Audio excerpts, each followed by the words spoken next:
Here on the Colour of Country Life, great to be chatting again with Tony Passon, member for Barker. Not for long now until the election on Saturday, Tony.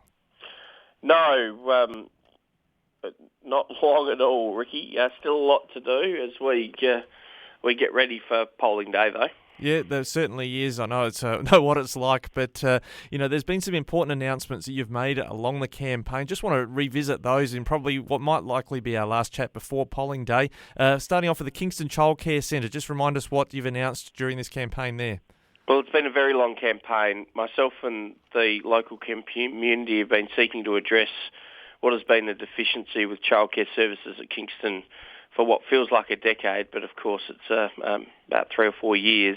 $1.8 million, Ricky, in capital to help build a purpose-built childcare facility at Kingston, and that will occur whether the coalition government is returned or indeed, and I've got to give credit to the Labor Party. After I made that announcement, they came out, acknowledged how important it was, and agreed to match it. And so that funding will be delivered irrespective of the outcome on Saturday. Yeah, always pleasing to see bipartisanship, but nonetheless, I guess you've been the one that made the call and the campaigning to make it happen. Looking just quickly at the Murray Bridge Sports Stadium, it's still good to see investment happening in some of our regional cities. Yeah, particularly in sporting infrastructure, Ricky. You and all your listeners know how important regional sport is for regional communities, and you need quality infrastructure, and in Murray Bridge, I've got to tell you, we don't have a good enough basketball stadium. They call it the chicken shed for a reason. It used to be one.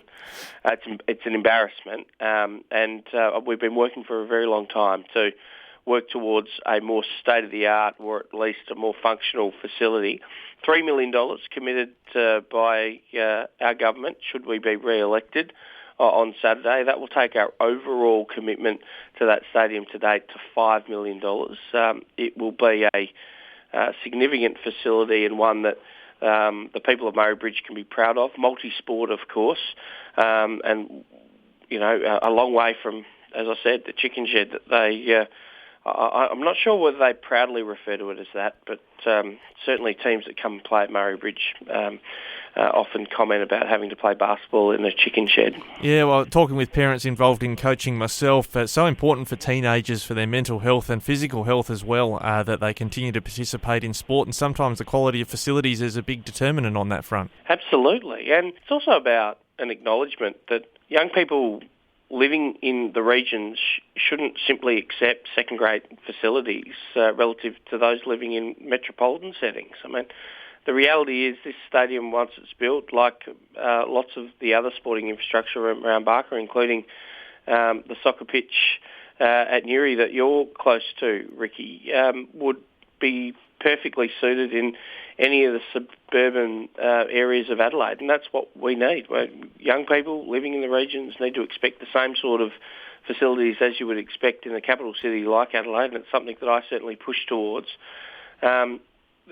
Sport and sporting clubs are that third place. It's not home, it's not work, or it's not home, it's not school. It's that third place where we do so much learning about ourselves and other people and how to interact with them. We learn how to lose. We learn how to do that with grace. And it's where we strengthen communities. It's where we go and watch our children play sport and speak to our friends. Yep, absolutely right, Tony. I have to disclose an interest there. My daughter played at WT Barkella down at Nova Gardens in the suburbs on an artificial pitch. She came home saying, "Look how clean my boots are. I'm not used to playing on an artificial pitch, but there will be one at Newry next year." So exciting. Yep. $1 million commitment from our government, which the local council is parlaying into about a $5 million facility. The people of the Barossa, particularly those with an interest in soccer, I know are eagerly awaiting it. Now, enough about me, but the rural medical training announcement you've made as well, this is very important to people of all ages across regional Australia. Yeah, we're expanding the rural clinical school in the Riverland. It's a partnership with Flinders University. It's been a very successful endeavour. An additional $1 million. This is about training more GPs to become rural specialists and training them in the country. We give ourselves the best prospects of them turning into local rural GPs if we get them to undertake their as much of their qualification and training in the regions. And that's what this is about. It's about expanding the very successful program and ultimately converting some of these students into country GPs. We're hopeful that doing that training in the region means they'll fall in love with what we've got to offer in regional South Australia and set route. Now, I guess ultimately for the federal government or whoever's in government, the health side of things, there's screaming out for need in regional South Australia, but the federal government can only really contribute in a sense to the training side with doctors, and really falls to the state government to invest in those facilities. Particularly in terms of the hospital settings, that's entirely the responsibility of the state government, and state governments have had difficulty negotiating with doctors, whether they're salaried medical officers or the local GPs to man hospitals. This is a quite separate issue. We're focusing on the education pathway. We don't actually have a problem with a lack of GPs in Australia, Ricky. The issue is a maldistribution. I mean, too many of them live and work in our capital cities, and too few of them live and work in our regions. And one of the only ways to solve that is to create more of them and hope that competitive pressures mean a young GP looks at the Adelaide market and goes, gee, it's pretty crowded in there, but then again I could move to Loxton or Kapunda or Nuriutpa and I can set up a thriving medical practice. That's our aim. And your colleague Rowan Ramsey in Grey has talked about trying to tie Medicare funding to postcodes to achieve that sort of purpose. Is that something you're working on from a regional MP's point of view?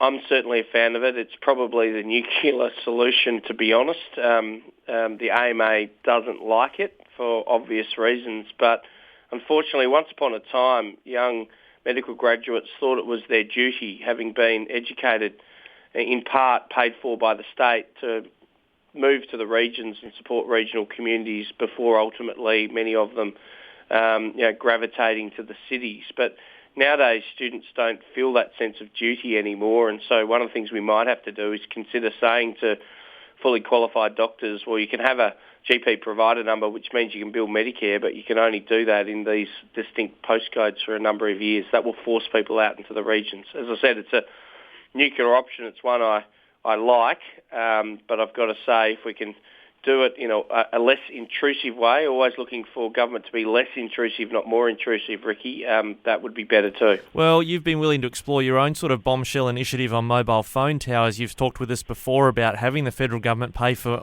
most, if not all, of the cost. How's that sort of proposition going? We talked about it before the federal budget. Is it something the next coalition government's going to do? Well, what we have done is provided a $1.3 billion regional telecommunications package. 800 or so million dollars of that will go into expanding the mobile phone networks and other things. Indeed, in this campaign, I was really pleased to announce 4 new macro towers, so mobile phone towers at Lowan, Short, Perilla and Greenways.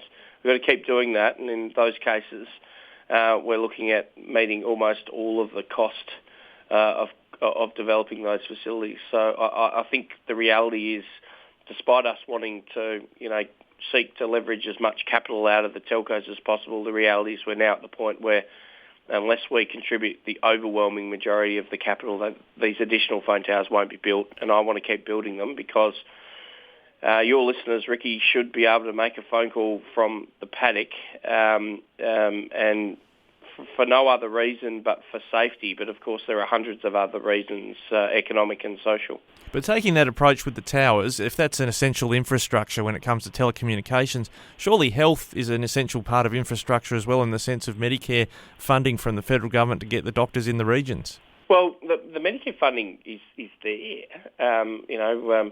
It's unlimited in that sense, in the sense that if a GP has their provider number, they can bill Medicare on the rebate schedule. The problem is we just don't have enough doctors wanting to move to the regions, and so, like I said, it is the nuclear option to tie people to a postcode, but it's not. I've got to tell you, it's actively under consideration. But there are no silver bullets in this space, Ricky. There are lots of different approaches, and one of which is, as I said, providing Flinders University an additional $1 million to expand their program to train doctors in the region, so that we're not asking a doctor to leave the city to practice in the country when they qualify. Rather, we're asking a doctor who trained in the country to consider working in the country. That's an easier proposition.